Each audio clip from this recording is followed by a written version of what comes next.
স্বাগতম, আবারও চলে এলাম নতুন আরেকটি ট্রিক্স নিয়ে।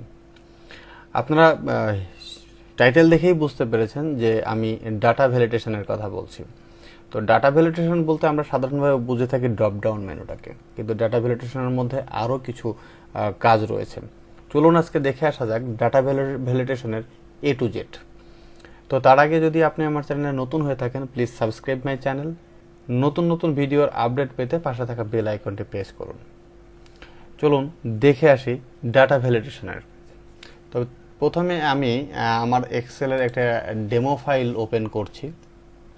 এই ডেমো ফাইলটা আসলে আপনাদের বোঝানোর জন্য আমি রেখেছি যে এটা দিয়ে আসলে ডাটা ভ্যালিডেশন সম্পর্কে কতটুকু বোঝাতে পারি। তো আমরা যখন ওপেন করি তখন আসলে এইভাবেই আমাদের ইন্টারফেসটা থাকে এবং এই লেখাগুলো আমি পরে ফরম্যাটিংভাবে করেছি। তো ডাটা ভ্যালিডেশনটা থাকে কোথায়? প্রথম প্রশ্ন হচ্ছে ডেটা ভ্যালিডেশনটা কোথায় থাকে। হয়তো আপনি গুগলে সার্চ করলে বুঝতে পারেন ডেটা ভ্যালিডেশন কোথায় থাকে। ডেটায় থাকে। ডেটা নামে আমাদের একটা ট্যাব রয়েছে। আসুন, এইটা আমাদের ডেটা ট্যাব। ডেটাতে ক্লিক করছি। ক্লিক করার পরে দেখুন এখানে রয়েছে ডেটা ভ্যালিডেশন। এটা টিক চিহ্ন দিয়েছে আর একটা নিষেধ করেছে। তার মানে কি, যে কিছু ডেটা আছে যেটা আপনি দিতে পারবেন যদি ভ্যালিডেশনের মধ্যে রাখেন, আবার কিছু ডেটা আছে যদি আপনার ডেটার পোস্টের ডেটা বা হচ্ছে আপনি যে ডেটাটা চাচ্ছেন এটার মধ্যে না থাকে তাহলে অবশ্যই সেটা নিবে না। তো আমরা প্রথমেই মানে চিরচারিত যে জিনিসটা সেই জিনিসটা একটু পরে দেখব। আমরা আগে প্রথমেই আসলে প্রথম থেকে আসার চেষ্টা করি। ধরুন আমি প্রথমে যে অপশনটা রয়েছে ডেটা ভ্যালিডেশন আমি ক্লিক করছি। আমার কিছু কাজ রয়েছিল সেগুলোকে ইরেজ করে ক্লিয়ার করে দিলাম। সবগুলোকে আমি পরীক্ষা করার জন্য রেখেছিলাম। এবার আসুন ডেটা ভ্যালিডেশনে ক্লিক করলাম। ক্লিক করার পরেই দেখুন যে এটা যে উইন্ডোটা ওপেন হলো সেখানে লেখা আছে যে অ্যালাউ। এই অ্যালাউ মানে হচ্ছে যে এইখানে যেটা থাকবে ঠিক সেই জিনিসটাই এক্সেল অ্যালাউ করবে, এর বাইরের কোনো কিছু এক্সেল অ্যালাউ করবে না। তবে হ্যাঁ, যে সেলটায় আমি ডেটা ভ্যালিডেশন দেব ঠিক সেই সেলটাতে এটা বাইরে কিছু কাজ করবে না। তাহলে আমাকে কি করতে হবে, যে নির্ধারিত সেলে আমাকে সেই অপশনটা দিতে হবে যে অপশনটায় আমি ডেটা ভ্যালিডেশন করতে যাচ্ছি। তো এনি ভ্যালু থাকলে আপনি যে কোনো ভ্যালু বসাতে পারবেন। তারপরে যদি আমি ক্লিক করি দেখুন আসেন হোল নাম্বার। এখন হোল নাম্বার বলতে আপনি একটা নাম্বারের বিটুইন দিবেন, যে ধরুন 1 থেকে 100, যে 1 থেকে 100 হলে এই সেলটার মধ্যে কাজ করবে, এর বাইরে যদি কোনো কিছু হয় তাহলে সেলটাতে কাজ করবে না। তাহলে চলুন আমি হোল অপশনটাতে ক্লিক করি। ক্লিক করার পরে আমাকে দিয়েছে যে বিটুইন মানে কি, এর মধ্যে। আবার এখানে রয়েছে নট বিটুইন মানে এর মধ্যে না। আবার equal to, not equal two, greater than, less than, এগুলো তো আপনারা বুঝতেই পারছেন যে আপনি যে ফরম্যাটটা সেট করবেন সেই ফরম্যাটটা। আমি বিটুইনটা দিয়ে দেখাচ্ছি যেহেতু বিটুইনটা প্রথম রয়েছে। তো বিটুইনটাতে ক্লিক করার পর এখানে দিয়েছে আমাকে যে মিনিমাম ভ্যালু কত থাকবে, তাহলে 0 থাকবে। আর ম্যাক্সিমাম ভ্যালু আমি দিলাম যে 100 থাকবে। এই 0 থেকে 100-র মধ্যে যদি কোনো ওয়ার্ড লেখা হয় তাহলে সেই ওয়ার্ডটা এখানে থাকবে, আদারওয়াইজ থাকবে না। তো আমি ওকে যাচ্ছি। আমি দেখেন আমার এই সেলটার মধ্যে করেছি।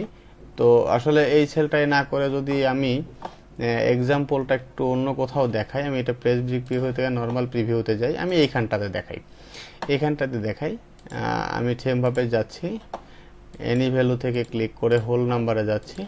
এটা বিটুইন থাকছে, এরপরে 0 থেকে শুরু করছি, ম্যাক্সিমাম হচ্ছে 100। এখন এখানে যদি আপনি 1 লেখেন নিবে, এখানে যদি 100 লেখেন নিবে, এখানে 99 লেখেন নিবে, কিন্তু এখানে যদি 101 লেখেন দেখেন নিবে না। আমাকে দেখাচ্ছে যে value you are not is the valid, a user restricted value that can be entered into the cell. তার মানে আমি কি যেটা দিয়েছে, তার মানে আমি যে অংশটা দিয়ে রেখেছিলাম ঠিক সেটার মধ্যে এখানে থাকতে হবে, এর বাইরে আমি কোথাও যেতে পারবো না।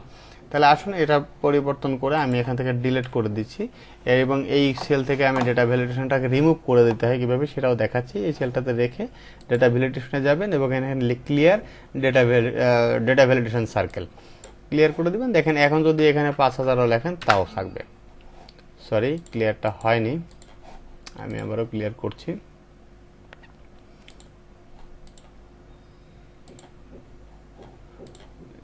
ভ্যালিড নয়, ক্লিয়ার করছি।